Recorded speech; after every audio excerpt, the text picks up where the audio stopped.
Hello students, welcome to Chaturvedi coaching classes. मैं R N. Chaturvedi, assistant professor of chemistry.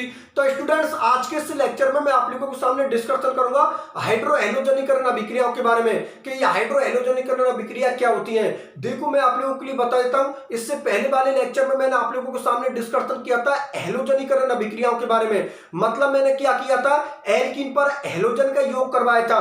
तो alkene पर जब मैंने हैलोजन का योग करवाया था तो वहां पर जो आप लोगों का प्रोडक्ट मिला था वो ट्रांस प्रोडक्ट मिला था। अब आज के इस लेक्चर में जो मैं डिस्कशन करूंगा वो मैं डिस्कशन करूंगा कि एल्कीन पर मैं योग किसका करवाऊंगा, HX का योग करवाऊंगा।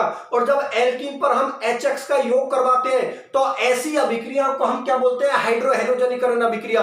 अभी मैं आप लोगों के सामने दो रिएक्शन लिख रहा हूं, ठीक है ना। उन दोनों रिएक्शनों से ये आप लोगों की रिएक्शन भी क्लियर हो जाएगी, हाइड्रो हैलोजनीकरण अभिक्रिया। तो देखो, मैं यहां पर आप लोगों के लिए दो रिएक्शन लिख रहा हूं। यहां पर रिएक्टेंट के तौर पर मैं आप लोगों के लिए ले रहा हूं किसको, एथीन को, ठीक है ना।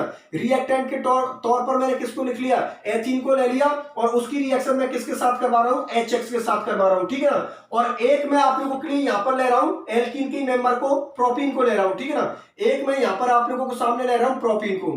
तो ये तो आप लोगों का कौन हो गया, एथीन हो गया, ठीक है ना। और ये आप लोगों का कौन हो गया, प्रोपीन हो गया, प्रोपीन हो गया। और इन दोनों पर ही मैं HX का योग करवाऊंगा, ठीक है ना। इन दोनों पर ही मैं HX का योग करवाऊंगा। तो देखो, ध्यान से समझना। सबसे पहले यहां पर दो वर्डों का यूज होगा, उन दोनों वर्डों को मैं आप लोगों के लिए समझा देता हूं।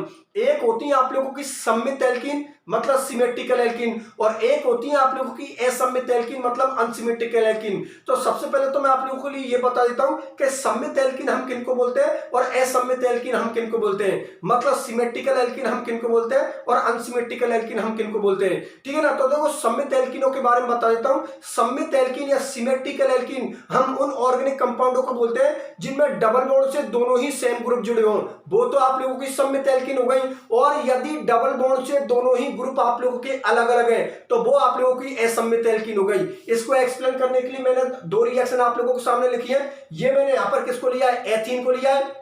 एथीन यहां पर सम्मित एल्कीन है और जो आप लोगों का प्रोपीन है वो आप लोगों को कौन है, असम्मित एल्कीन। एथीन को मैं सम्मित एल्कीन इसलिए बोल रहा हूं क्योंकि यहां पर डबल बॉन्ड को देखो, यहां पर डबल बॉन्ड से इधर भी CH2 जुड़ा हुआ है और इधर भी CH2 जुड़ा हुआ है। मतलब डबल बॉन्ड से अगर दोनों ही ग्रुप आप लोगों के समान है तो ऐसी एल्कीनों को हम क्या बोलते हैं, सम्मित एल्कीन बोलते हैं। तो देखो, यहां पर डबल बॉन्ड से इधर भी CH2 जुड़ा है, इधर भी CH2 जुड़ा हुआ है, तो एथीन को हम क्या बोलेंगे, सम्मित एल्कीन बोलेंगे। इस एथीन को हम क्या बोलेंगे, सम्मित एल्कीन, मतलब सिमेट्रिकल एल्कीन। एथीन को हम क्या बोलेंगे, सम्मित एल्कीन, मतलब सिमेट्रिकल एल्कीन। अब मैं बात करता हूं अनसिमेट्रिकल एल्कीन की, मतलब असम्मित एल्कीन की। तो ये देखो, प्रोपीन का आप लोग एग्जांपल देखो। प्रोपीन में देखो, ये आप लोगों का डबल बॉन्ड है। इस डबल बॉन्ड के इधर तो आप लोगों का CH2 जुड़ा हुआ है और इधर आप लोगों का कौन जुड़ा हुआ है, CH। मतलब डबल बॉन्ड से दोनों ही ग्रुप आप लोगों के अलग अलग है। तो यदि डबल बॉन्ड से दोनों ही ग्रुप आप लोगों के अलग अलग है तो ऐसी एल्कीनों को हम क्या बोलते हैं, असम्मित एल्कीन, मतलब अनसिमेट्रिक एल्कीन। तो जो यहां पर आप लोगों का प्रोपीन है, ये प्रोपीन आप लोगों का असम्मित एल्कीन है, ठीक है ना। ये प्रोपीन आप लोगों का असम्मित एल्कीन है। अब देखो, पूरा ध्यान बोर्ड पर रखना। अब मैं दोनों रिएक्शनों को आप लोगों के सामने शो कर देता हूं। सबसे पहले जो मैं डिस्कशन करूंगा वो मैं डिस्कशन करूंगा एथीन वाली रिएक्शन के बारे में। मतलब एथीन पर मैं किसका योग करवाऊंगा, HX का योग करवाऊंगा।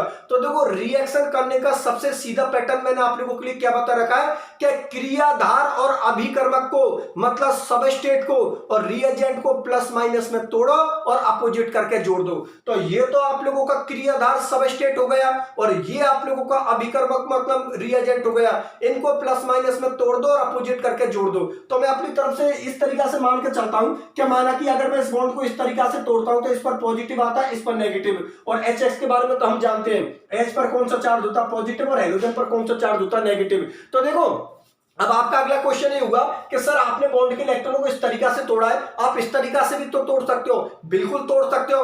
बॉन्ड के इलेक्ट्रॉनों को आप किसी भी तरीका से तोड़ लो। एक बार मैं फिर से बता देता हूं कि जो आप लोगों की सम्मित एल्कीन होती हैं उनमें बॉन्ड के इलेक्ट्रॉनों को किसी भी तरीका से तोड़ दो और HX को कैसे भी करके आप लोग जोड़ दो, प्रोडक्ट आप लोगों का एक ही प्रकार का प्राप्त होगा, ठीक है ना। तो यहां पर जो आप लोगों का प्रोडक्ट मिलेगा वो प्रोडक्ट क्या मिलेगा, CH3CH2, ठीक है ना, CH3CH2X। बात समझ में आ आ गई ना, मतलब मैंने हाइड्रोजन को तो किसके साथ जोड़ दिया, इसके साथ जोड़ दिया, और हेलोजन को मैंने किसके साथ जोड़ दिया, इसके साथ जोड़ दिया। बात आप लोग समझ में आ गई ना। अगर इस बॉन्ड के इलेक्ट्रॉनों को आप इस तरीका से तोड़ोगे, मैं यहाँ पर इस तरीका से कर देता हूं, अगर बॉन्ड के इलेक्ट्रॉनों को आप लोग इस तरीका से तोड़ोगे तो देखो इस पर आप लोगों का कौन सा चार्ज आएगा, इस पर आप लोगों का कौन सा चार्ज आएगा, नेगेटिव चार्ज, और इस पर आप लोगों का कौन सा चार्ज आएगा, पॉजिटिव चार्ज। तो आप लोगों को पता है ये पॉजिटिव तो किससे जुड़ जाएगा, नेगेटिव से, और ये नेगेटिव किससे जुड़ जाएगा, पॉजिटिव से। तो ये पॉजिटिव तो आप लोगों का किससे जुड़ जाएगा, इस नेगेटिव से, ठीक है ना, और ये नेगेटिव आप लोगों का किससे जुड़ जाएगा, इस पॉजिटिव से। तो प्रोडक्ट आप लोगों का क्या मिल गया, ये प्रोडक्ट मिल गया आप लोगों का हेलोएथेन, ठीक है ना, हेलोएथेन, जिसको हम क्या बोलते हैं, एल्किल हैलाइड, जिसको हम क्या बोलते हैं, एल्किल हैलाइड बोलते हैं। बात मेरी आप लोग समझ में आ गई ना। अब कुछ स्टूडेंट ये बोले कि सर बॉन्ड के इलेक्ट्रॉन को हम ऐसे भी तो तोड़ सकते हैं, बिल्कुल आप लोग तोड़ सकते हो। अगर बॉन्ड के इलेक्ट्रॉन को आप लोग इस तरीका से तोड़ोगे तो इस पर कौन सा चार्ज आएगा, पॉजिटिव चार्ज, और इस पर कौन सा चार्ज आएगा, नेगेटिव चार्ज। तो आप लोगों का प्रोडक्ट वही बनेगा, प्रोडक्ट क्या बनेगा, एक्स CH2CH3, नाम आप लोगों का सेम है, इसको देख लो या इसको देख लो, एक ही बात है। इसका नाम भी क्या है, वही आप लोगों का हेलोएथेन, इसका नाम भी क्या है, हेलोएथेन, ठीक है ना, ये भी आप लोगों का एल्किल हैलाइड है। पहले तो ये बात होता है, ये बात आप लोग समझ में आ गई ना, मतलब सम्मित एल्कीनों पर HX का योग आप कैसे भी करवा दो, आप लोगों का जो प्रोडक्ट मिलेगा वो प्रोडक्ट आप लोगों का एक ही प्रकार का मिलेगा। इस तरीका से योग करवाओगे तब भी नाम वही है, इस तरीका से योग करवाओगे तब भी नाम वही है, नाम आप लोगों का चेंज नहीं होगा। अर्थात सम्मित एल्कीनों पर जब हम HX का योग करवाते हैं तो प्रोडक्ट आप लोगों का एक ही प्रकार का प्राप्त होता है। चलो ठीक है, अब मैं आप लोगों के सामने डिस्कशन करता हूं यहां पर असम्मित एल्कीनों के बारे में। तो देखो जब हम असम्मित एल्कीन पर HX का योग करवाते हैं तो प्रोडक्ट हम लोगों को दो प्रकार के प्राप्त होते हैं। ये दो प्रकार के कैसे प्राप्त होते हैं वो मैं आप लोगों के लिए बता देता हूं। देखो अगर मैं बॉन्ड के इलेक्ट्रॉनों को इस तरीका से तोड़ता हूं, ध्यान से समझना, बहुत अच्छे कॉन्सेप्ट निकलेंगे। अगर मैं बॉन्ड के इलेक्ट्रॉनों को इस तरीका से तोड़ता हूं तो इस पर पॉजिटिव चार्ज आएगा, इस पर नेगेटिव चार्ज आएगा, और HX के बारे में तो हम जानते हैं हाइड्रोजन पर पॉजिटिव और हेलोजन पर नेगेटिव, क्योंकि हम जानते हैं कि हाइड्रोजन से ज्यादा विद्युत ऋणता या हाइड्रोजन से ज्यादा इलेक्ट्रोनेगेटिविटी किसकी होती है, हेलोजन फैमिली के तत्वों की, मतलब हेलोजन की होती है। तो अब तरीका क्या होगा कि आप लोगों की पहली कंडीशन ये हो गई, दूसरी कंडीशन आप लोगों की ये भी तो हो सकती है कि मैं बॉन्ड के इलेक्ट्रॉनों को इस तरीका से भी तो तोड़ सकता हूं। तो अगर मैं बॉन्ड के इलेक्ट्रॉनों को इस तरीका से तोड़ूंगा तो इस पर कौन सा चार्ज आएगा, नेगेटिव, और इस पर कौन सा चार्ज आएगा, पॉजिटिव। मैं इस कंडीशन को भी आप लोगों के सामने शो कर देता हूं। देखो इस कंडीशन को मैं आप लोगों के सामने यहां पर शो कर देता हूं। यहां पर मेरे पास जगह है, मैं इसको यहां पर लिख देता हूं। ये आप लोगों का कौन हो गया, CH3 CH double bond CH2, और इसकी रिएक्शन मैं किससे करवा रहा हूं, HX के साथ करवा रहा हूं। इसकी रिएक्शन मैं किसके साथ करवा रहा हूं, HX के साथ। तो पहली कंडीशन में तो मैंने क्या किया, बॉन्ड के इलेक्ट्रॉनों को इस तरीका से तोड़ा है तो इस पर पॉजिटिव चार्ज आया, इस पर नेगेटिव।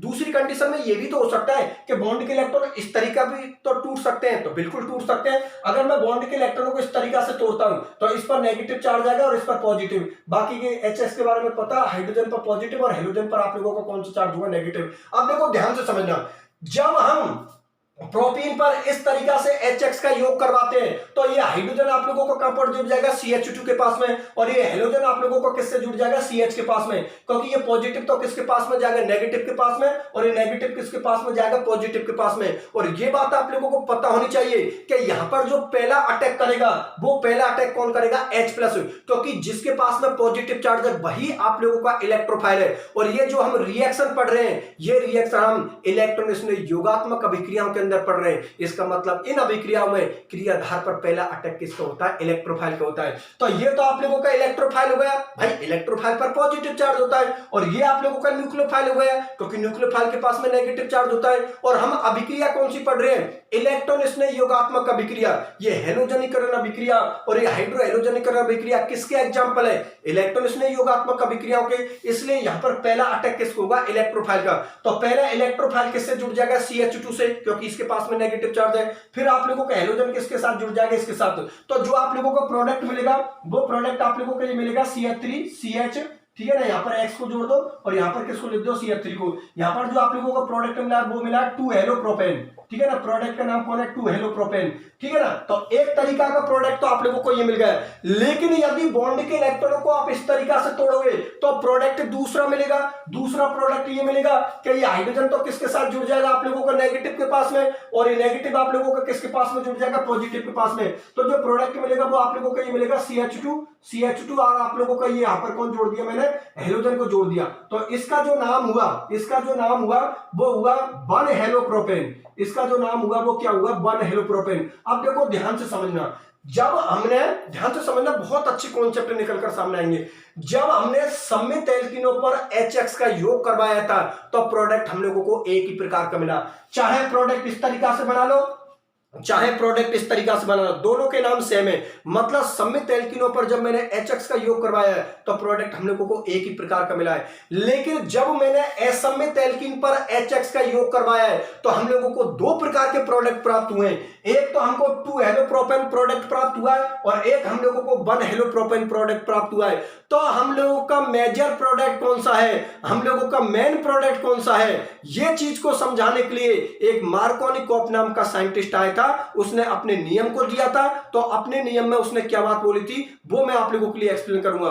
देखो एक बार मैं फिर से आप लोगों के लिए बता देता हूं कि जब सममित एल्कीनों पर हम HX का योग करवाते हैं तो एक ही प्रकार का प्रोडक्ट प्राप्त होता है। लेकिन जब हम असममित एल्कीन पर HX का योग करवाते हैं तो हम लोगों को 2 प्रकार के प्रोडक्ट प्राप्त होते हैं। अब इन दोनों ही प्रोडक्टों में हम लोगों का मेन प्रोडक्ट कौन सा है, इसको बताने के लिए मार्कोनिकॉफ नाम के साइंटिस्ट ने एक नियम दिया था और अपने नियम में उसने क्या बात बोली थी, अपने नियम में उसने ये बात बोली थी। ध्यान से समझना, अभी मैं मार्कोनिकॉफ के नियम को आप लोगों के लिए एक्सप्लेन कर देता हूं, ठीक है ना। तो पहले तो मैं आप लोगों के लिए बता देता हूं कि मार्कोनिकॉफ ने क्या बात बोली थी। मार्कोनिकॉफ ने ये बोली थी कि जब आप लोग असममित एल्कीन पर HX का योग करवाओगे तो उसका हाइड्रोजन या धन विद्युतीय भाग, धन विद्युत, भाई हाइड्रोजन पर कॉमन सी बात है पॉजिटिव चार्ज है, या कोई भी हुआ जिस पर पॉजिटिव चार्ज होगा वो वहां पर जाकर अटैक करेगा जिसके पास में हाइड्रोजन एटम ज्यादा होंगे। तो इधर देखिए, इसके पास में कितने हाइड्रोजन एटम है, 2, और इसके पास में कितना हाइड्रोजन एटम है, 1। तो मार्कोनिकॉफ ने क्या बोली थी कि जब हम किसी असममित एल्कीन पर HX का योग करवाते हैं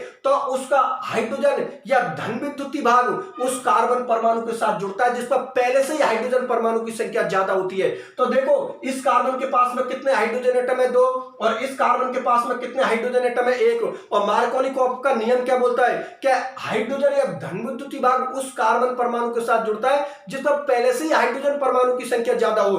तो कॉमन सी बात है, हाइड्रोजन कहां पर जुड़ेगा, यहां पर जुड़ेगा, क्योंकि इसके पास में कितने हाइड्रोजन है, 2, और इसके पास में कितने हाइड्रोजन है, 1। तो मार्कोनिकॉफ रूल के अकॉर्डिंग हाइड्रोजन या धन विद्युतीय भाग उस कार्बन परमाणु के साथ जुड़ता है जिस पर पहले से ही हाइड्रोजन परमाणु की संख्या ज्यादा होती है। तो हाइड्रोजन तो आप लोगों का यहां पर जुड़ेगा और हेलोजन आप लोगों का यहां पर जुड़ेगा, और जो प्रोडक्ट मिलेगा वो प्रोडक्ट आप लोगों का क्या मिलेगा, 2 हेलोप्रोपेन। इसको मैं अभी और बोर्ड पर आप लोगों के सामने शो कर देता हूं, रिएक्शन को एक बार फिर से शो कर देता हूं और इसकी मैं मैकेनिज्म बता दूंगा जिससे कि ये मार्कोनिकॉफ नियम भी आप लोगों का क्लियर हो जाएगा। तो देखो पूरा ध्यान बोर्ड पर रखना, इसको मैं अभी और डिटेल से आप लोगों के लिए बता देता हूं, ठीक है ना। बहुत अच्छा कॉन्सेप्ट है यहां पर आप लोगों का।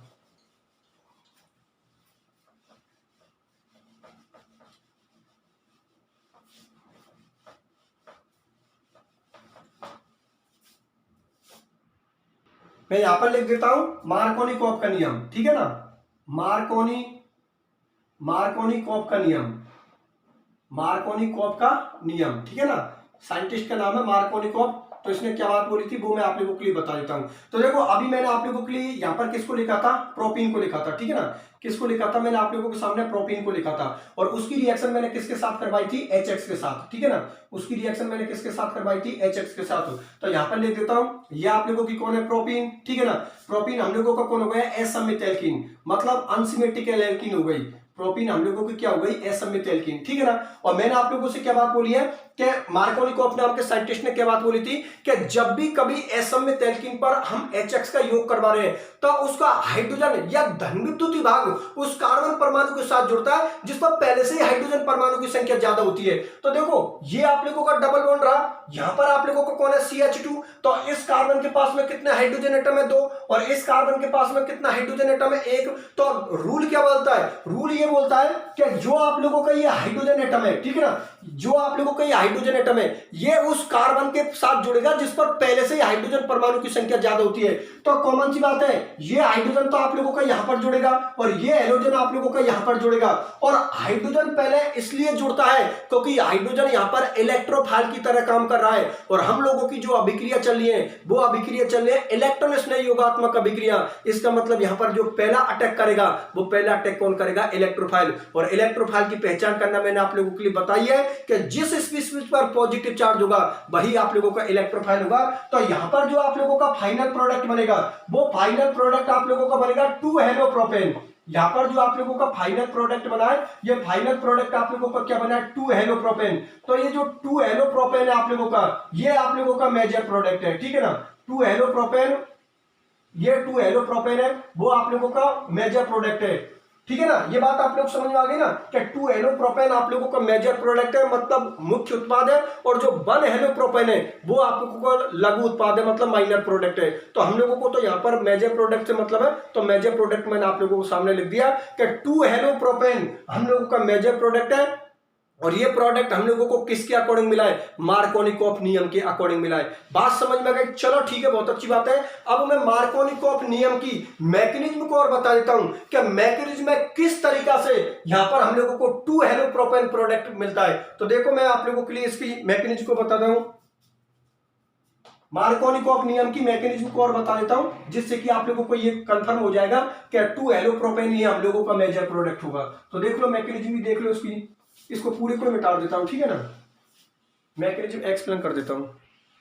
तो देखो इसकी मैकेनिज्म 3 स्टेपों में क्लियर होती है, मैं तीनों स्टेपों को आप लोगों के सामने शो कर देता हूं, ठीक है ना। ये जो मार्कोनिकॉफ नियम है, इसकी जो मैकेनिज्म होती है वो आप लोगों की 3 स्टेपों में होती है, मैं तीनों स्टेपों को आप लोगों के सामने शो कर देता हूं।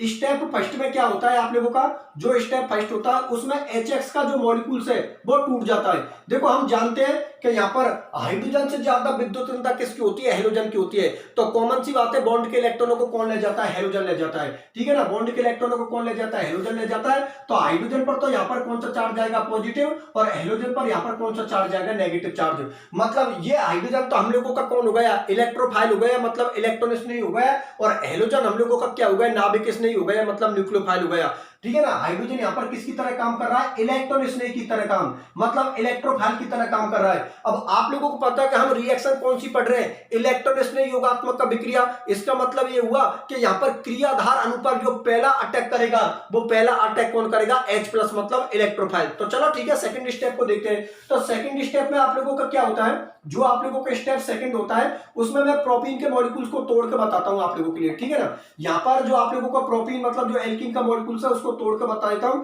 तो देखो यहाँ पर मैंने किसको लिख दिया, आप लोगों के सामने प्रोपीन को लिख दिया, ठीक है ना। और इसकी दोनों कंडीशनों को आप लोगों के सामने शो कर देता हूं। पहली कंडीशन आप लोगों की है कि बॉन्ड के इलेक्ट्रॉन इस तरीका से टूट रहे, इस तरीका से बॉन्ड के इलेक्ट्रॉन टूट रहे, तो इस पर पॉजिटिव चार्ज आएगा, इस पर नेगेटिव चार्ज आएगा, ठीक है ना। यहाँ पर आप लोगों के इस कार्बन पर तो कौन सा चार्ज आएगा, पॉजिटिव चार्ज, और इस कार्बन पर आप लोगों का कौन सा चार्ज आएगा, नेगेटिव चार्ज। तो गौर से देखिए, ये आप लोगों का 2 डिग्री कार्बोकेटायन हो गया, बिल्कुल सही बात है, क्योंकि जिस कार्बन पर पॉजिटिव चार्ज है वो कार्बन 2 कार्बन एटमों से जुड़ा हुआ है। तो ये आप लोगों का कौन सा डिग्री कार्बोकेटायन हो गया, 2 डिग्री कार्बोकेटायन हो गया, ठीक है ना। कौन सी डिग्री कार्बोकेटायन हो गया, 2 डिग्री कार्बोकेटायन। अब मैं दूसरी कंडीशन को भी आप लोगों के सामने शो कर देता हूं। अगर बॉन्ड के इलेक्ट्रॉन इस तरीका से टूट सकते हैं तो इस तरीका से भी तो टूट सकते हैं, तो उसको भी मैं शो कर देता हूं। तो या करते हुए लिख देता हूं, मतलब कंडीशन ये भी हो सकती है आप लोगों की। यहां पर लिख देता हूं CH3CH डबल बॉन्ड CH2। तो बॉन्ड के इलेक्ट्रॉन आप लोगों के इस तरीका से भी टूट सकते हैं। अगर इस तरीका से बॉन्ड के इलेक्ट्रॉन टूटेंगे तो इसके पास में तो कौन सा चार्ज जाएगा, नेगेटिव चार्ज,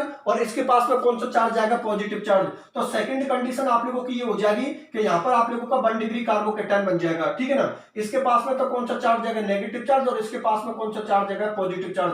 अब देखो, जिस कार्बन पर पॉजिटिव चार्ज है वो कार्बन केवल एक कार्बन एटम से जुड़ा हुआ है, तो ये कौन हो गया आप लोगों का 1 डिग्री कार्बोकेटायन, ठीक है ना। ये आप लोगों का कौन हो गया, 1 डिग्री कार्बोकेटायन। अब देखो ध्यान से समझना, हम कार्बोकेटायन की स्टेबिलिटी को जानते हैं कि जो कार्बोकेटायन की जो स्टेबिलिटी ऑर्डर होता है उनमें 3 डिग्री कार्बोकेटायन सबसे ज्यादा स्टेबल होता है, उससे कम 2 डिग्री कार्बोकेटायन होता है, सबसे कम जो स्टेबल होता है वो कौन होता है, 1 डिग्री कार्बोकेटायन। मैं यहां पर आप लोगों को सामने लिख देता हूं कार्बोकेटायन की स्टेबिलिटी ऑर्डर। तो यहां पर ये जो कार्बोकेटायन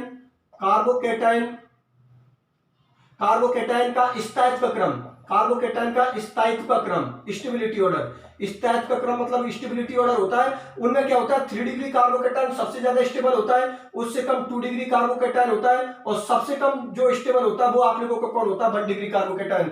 मतलब यहाँ पर 3 डिग्री कार्बोकेटायन की तो कोई बात नहीं हो रही है। एक तो हम किसके बारे में डिस्कशन कर रहे हैं, 2 डिग्री कार्बोकेटायन के बारे में, और एक हम यहाँ पर किसके बारे में डिस्कशन कर रहे हैं, 1 डिग्री कार्बोकेटायन के बारे में। तो यहाँ पर जो 2 डिग्री कार्बोकेटायन है वो 1 डिग्री कार्बोकेटायन से ज्यादा स्टेबल होता है। तो कॉमन सी बात है, जो कार्बोकेटायन स्टेबल होता है उसी पर इलेक्ट्रोफाइल मतलब H+ अटैक करेगा, क्योंकि अगर हमारा प्रोडक्ट मिलेगा तो प्रोडक्ट तो हम लोगों का स्टेबल ही तो मिलेगा। तो कॉमन सी बात है, ये जो 1 डिग्री कार्बोकेटायन है ये आप लोगों का कम स्टेबल है, और ये जो 2 डिग्री कार्बोकेटायन है ये ज्यादा स्टेबल है। तो जो कार्बोकेटायन ज्यादा स्टेबल है, कॉमन सी बात है, इलेक्ट्रोफाइल उसी पर तो जाकर अटैक करेगा। और यहां पर इलेक्ट्रोफाइल की तरह काम कौन कर रहा है? H+, तो H+ उसी पर जाकर अटैक करेगा जो आप लोगों का 2 डिग्री कार्बोकेटायन है। इसका मतलब ये हुआ कि जो आप लोगों का थर्ड स्टेप है, थर्ड स्टेप में आप लोगों का 2 डिग्री कार्बोकेटायन चला जाएगा। तो यहां पर मैं आप लोगों के सामने स्टेप थर्ड को शो कर देता हूं। ये हो गया आप लोगों का स्टेप थर्ड, ठीक है ना। यहां पर मैं किसको लेके आ जाता हूं? 2 डिग्री कार्बोकेटायन को, क्योंकि 1 डिग्री कार्बोकेटायन की तो स्टेबिलिटी क्या होती है? कम। तो यहां पर मैंने आप लोगों के सामने लिख दिया 2 डिग्री कार्बोकेटायन को, ठीक है ना। ये मैंने किसको लिख दिया? 2 डिग्री कार्बोकेटायन, ठीक है ना, 2 डिग्री कार्बोकेटायन। अब इस 2 डिग्री कार्बोकेटायन पर पहला अटैक कौन करेगा? इलेक्ट्रोफाइल, ठीक है ना। पहला अटैक कौन करेगा? इलेक्ट्रोफाइल। तो यहां पर आप लोगों को क्या मिल गया? CH3। यहां पर वही CH पर कौन सा चार्ज होगा आप लोगों का? CH पर कौन सा चार्ज होगा? Positive charge. और ये यहां पर आप लोगों का क्या बन जाएगा? CH3। मतलब ये H+ आप लोगों का किससे जुड़ जाएगा? इस CH2- से। बिल्कुल सही बात है भाई, इलेक्ट्रोफाइल के पास में पॉजिटिव चार्ज है तो इलेक्ट्रोफाइल वहीं पर तो जाकर अटैक करेगा जिसके पास में नेगेटिव चार्ज होगा। तो ये आप लोगों का इलेक्ट्रोफाइल मतलब हाइड्रोजन H+ किससे जुड़ जाएगा? CH2 से। तो ये क्या हो गया? CH3 हो गया। अब आप लोगों को पता है कि H+ ने तो अटैक कर लिया, अब नंबर किसका आएगा? X- का, मतलब न्यूक्लियोफाइल का। भाई पहला अटैक किसका हो गया? इलेक्ट्रोफाइल का हो गया। अब सेकंड अटैक किसका होगा? न्यूक्लियोफाइल का होगा। तो कोई दिक्कत नहीं है, इस वाले स्टेप को मैं यहां पर लेके आ जाता हूं। ये हो गया आप लोगों का CH3, इस पर आप लोगों को पॉजिटिव चार्ज, वो ही आप लोगों को CH3। और इस पर जो सेकंड अटैक होगा वो सेकंड अटैक आप लोगों का किसको होगा? न्यूक्लियोफाइल का, ठीक है ना। फाइनल प्रोडक्ट आप लोगों को क्या मिल जाएगा? 2 हेलोप्रोपेन। फाइनल प्रोडक्ट आप लोगों को क्या मिल जाएगा? 2 हेलोप्रोपेन, ठीक है ना, 2 हेलोप्रोपेन। तो मार्कोनिकॉफ के अकॉर्डिंग जो आप लोगों को प्रोडक्ट मिलेगा वो प्रोडक्ट आप लोगों को क्या मिलेगा? 2 हेलोप्रोपेन, जो कि हम लोगों का मेजर प्रोडक्ट होगा। बात मेरी आप लोग समझ में आ गई? चलो ठीक है, बहुत अच्छी बात है। एक बार फिर से मैं इसकी मैकेनिज्म को बता देता हूं। तो देखो, जो असममित एल्कीन होती हैं, ठीक है ना, उन पर हम किसको? HX का योग करवा के बता रहे हैं। तो देखो उसकी जो मैकेनिज्म में क्या होता है कि जो स्टेप फर्स्ट होता है उसमें HX का मॉलिक्यूल आप लोगों का टूट जाता है। तो हम जानते हैं कि हाइड्रोजन से ज्यादा विद्युत ऋणता किसकी होती है? हेलोजन की। तो हाइड्रोजन पर पॉजिटिव चार्ज जगह है, हेलोजन पर नेगेटिव चार्ज जगह है। अब आप लोगों को पता है कि जिसके पास में पॉजिटिव चार्ज है वो इलेक्ट्रॉन स्नेह की तरह, मतलब इलेक्ट्रोफाइल की तरह काम करता है, और जिसके पास में नेगेटिव चार्ज है वो न्यूक्लियोफाइल की तरह काम करता है, मतलब नाभिक स्नेह की तरह काम करता है। तो यहां पर आप लोगों को पता है कि हमारी रिएक्शन कौन सी चल रही है? इलेक्ट्रॉन स्नेह योगात्मक अभिक्रिया। इसका मतलब ये हुआ कि क्रियाधार पर पहला अटैक हम लोगों को कौन करेगा? इलेक्ट्रोफाइल करेगा। चलो ठीक है, देखते हैं सेकंड स्टेप में। सेकंड स्टेप में मैंने यहां पर असममित एल्कीन को ले लिया, मतलब प्रोपीन को ले लिया। अब प्रोपीन के बॉन्ड के टूटने की दो कंडीशन है। अगर बॉन्ड के इलेक्ट्रॉन इस तरीके से टूटते हैं तो इस पर पॉजिटिव चार्ज आता है और इस पर नेगेटिव चार्ज आता है। तो ये हम लोगों का क्या बन जाता है? 2 डिग्री कार्बोकेटायन बन जाता है, क्योंकि जिस कार्बन पर पॉजिटिव चार्ज है वो कार्बन दो कार्बनों से जुड़ा हुआ है, तो ये हम लोगों का 2 डिग्री कार्बोकेटायन हो गया, ठीक है ना। सेकंड कंडीशन आप लोगों की ये भी हो सकती है कि भाई बॉन्ड के इलेक्ट्रॉनों को हम ऐसे भी तो तोड़ सकते हैं। बिल्कुल तोड़ सकते हैं। अगर बॉन्ड के इलेक्ट्रॉनों को आप इस तरीके से तोड़ोगे तो इसके पास में कौन सा चार्ज आएगा? नेगेटिव चार्ज, और इसके पास में कौन सा चार्ज आएगा? Positive charge. तो ये कार्बन केवल एक ही कार्बन एटम से जुड़ा हुआ है और इस कार्बन पर पॉजिटिव है, तो ये कौन हुआ है? 1 डिग्री कार्बोकेटायन। लेकिन हम कार्बोकेटायन स्टेबिलिटी के बारे में जानते हैं कि जो 3 डिग्री कार्बोकेटायन होता है वो सबसे ज्यादा स्टेबल होता है, उससे कम 2 डिग्री कार्बोकेटायन होता है, और सबसे कम जो होता है वो आप लोगों को 1 डिग्री कार्बोकेटायन होता है। तो यहाँ पर 3 डिग्री कार्बोकेटायन की तो कोई बात नहीं हो रही है, यहाँ पर बात किसकी हो रही है? 2 डिग्री कार्बोकेटायन की और 1 डिग्री कार्बोकेटायन की। तो हम जानते हैं कि जो कार्बोकेटायन स्टेबल होगा, कॉमन सी बात है, इलेक्ट्रोफाइल उस पर ही जाकर अटैक करेगा। तो ये 2 डिग्री कार्बोकेटायन को मैं किस में लेके आ गया? थर्ड स्टेप में लेके आ गया, ठीक है ना। 2 डिग्री कार्बोकेटायन को मैं थर्ड स्टेप में लेके आ गया, और इस पर जो पहला अटैक करेगा वो पहला अटैक कौन करेगा? इलेक्ट्रोफाइल करेगा, क्योंकि रिएक्शन कौन सी चल रही है? इलेक्ट्रॉन स्नेह युगात्मक अभिक्रिया, मतलब इलेक्ट्रोफिलिक एडिशन रिएक्शन। इस पर पहला अटैक इलेक्ट्रोफाइल करेगा, तो इसके पास में पॉजिटिव चार्ज है, इसके पास में नेगेटिव चार्ज है, तो ये H+ किसके साथ जुड़ जाएगा? इसके साथ जुड़ जाएगा। अब कॉमन सी बात है, सेकंड अटैक में जो सेकंड होगा, सेकंड अटैक किसका होगा? आप लोगों का न्यूक्लियोफाइल का होगा, और जैसे न्यूक्लियोफाइल अटैक करेगा आप लोगों को फाइनल प्रोडक्ट मिल जाएगा 2 हेलोप्रोपेन, और इसी के साथ आप लोगों की ये मैकेनिज्म क्या होती है? कंप्लीट होती है। ये मैकेनिज्म आप लोगों के कितने स्टेपों में हुई है? 3 स्टेपों में हुई है। बात समझ में आ गई ना? देखो, एक तो कार्बोकेटायन की स्टेबिलिटी ऑर्डर को ध्यान में रखना कि 3 डिग्री कार्बोकेटायन की स्टेबिलिटी सबसे ज्यादा होती है, उससे कम 2 डिग्री कार्बोकेटायन की होती है, और सबसे कम जो स्टेबिलिटी होती है वो 1 डिग्री कार्बोकेटायन की होती है। और एक आप लोग को हाइड्रोजन हैलाइड, मतलब जो HX का ऑर्डर है उसको भी ध्यान में रखना, ठीक है ना। तो मैं लिख देता हूं HX का क्रियाशीलता का क्रम, HX का क्रियाशीलता का क्रम, मतलब जो रिएक्टिविटी ऑर्डर है, ये तो स्टेबिलिटी ऑर्डर है, और HX का जो क्रियाशीलता का जो क्रम है उसमें सबसे ज्यादा जो क्रियाशील होता है वो कौन होता है आप लोगों का HI, उससे कम कौन होता है आप लोगों का HBr, उससे कम कौन होता है HCl, और सबसे कम रिएक्टिविटी किसकी होती है, HF की होती है। ये ऑर्डर आप लोगों को पता होना चाहिए कि जो HX मतलब हाइड्रो हैलोजन होते हैं उनका जो रिएक्टिविटी ऑर्डर होता है उनमें सबसे ज्यादा रिएक्टिविटी किसकी होती है, HI की होती है,